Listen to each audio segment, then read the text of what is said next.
Hey everybody, it's Faheem, pharmacy prescriber, contractor, founder of Medlearn. I'm really happy that you're here today watching this video because we are going to be going through, and I always say this, we're going to be going through an important video. All my videos are important, all your time is important. So together, let's upskill, build a better world, make a difference, and together let's have some fun.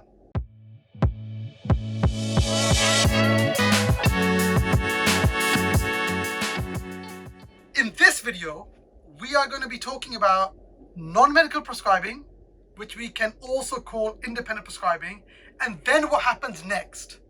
So some students get in touch, the questions they ask is, once I become a prescriber, so what? What happens next? What do I do with the qualification?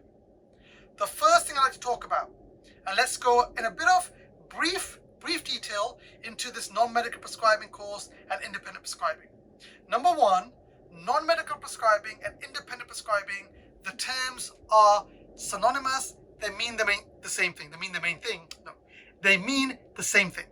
They're synonymous. So don't get confused if I say independent prescribing or non-medical prescribing. It's the same thing. Number two, you have to remember that around 2025, the year 2025, the pharmacy graduates are going to be prescribers already. Let me say that again.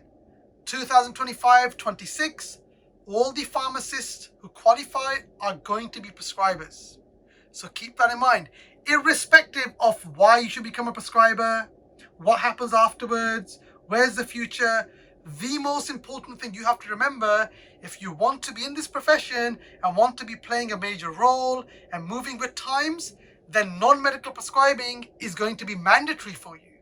Irrespective of whether there's job opportunities, you're not paid enough, or whatever your concerns might be, this is policy, this is what the government would like, this is where we're heading towards. So keep that in mind. I'm reading comments and I don't want to do this because of X, Y, Z. It's a personal choice, no problem. But keep in mind, in the future, everybody that becomes qualified is going to be a prescriber. So what do we have? We've got a pharmacist A who's a prescriber, pharmacist B who's not a prescriber. Pharmacist A can offer all the services that the NHS wants. Pharmacist B can't do all those services. Which boat do you want to sit in? Okay, you can argue, I won't get paid enough if I'm pharmacist A. I'm being told to do a GP role. I'm being paid peanuts. That's a separate conversation. You can discuss that, you can argue with that, but it is what it is, that by 2025-26, anybody that qualifies is going to be a prescriber, so keep that in mind. But having said that, I would like to demonstrate to you and show you some of the benefits and what you can be doing as a prescriber. Okay? First of all, how do you become a prescriber? Let's talk about this. Firstly, you need to be either a pharmacist, a nurse, optom. You can even do it as a paramedic, a physio. So there's many different areas or professions that could become prescribers. What you need is this. One, you need to have a DPP, a designated prescribing practitioner who can support you for 90 hours. Okay, so let's write this down. DPP, you need this. That's supposed to be a D, by the way. Turning into a B now. Here we go. That's what you need first. So we need this in place. Number two, what you need, I'm going to write this down. A university. A university that's either accredited for pharmacists by the GPHC, they do an approved course, or for nurses. Then for physios, optoms, you need to look at your website to see which are accredited courses. These are the two requirements. In terms of how long you have to be qualified for, the rules are changing. For pharmacists, it doesn't matter now. As long as you're a pharmacist and you've done your pre-reg, you can start immediately. Similar for nurses, but have a look at your guidelines, see what the other guidelines are. But this is what you need. Where students struggle is this. Finding a DPP. So if there's anybody who's listening to this who's struggling to find a DPP, get in touch with us at Medlearn. What is a DPP? A designated prescribing practitioner. It's an individual that has the knowledge, skills, attributes experience mapped across or can evidence themselves against the RPS framework for prescribers, and they've been qualified for 3 years, so around 3 years, and this law might change, they can take on a student and teach. That's what has to happen. So ask yourself, I've got an individual who has been qualified for 3 years. Should he act as my DPP? Number one, has he taught before?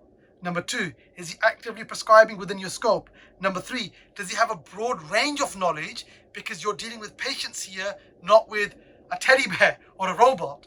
These are patients who have many different diseases, many different ailments, different presentations. Experience is key.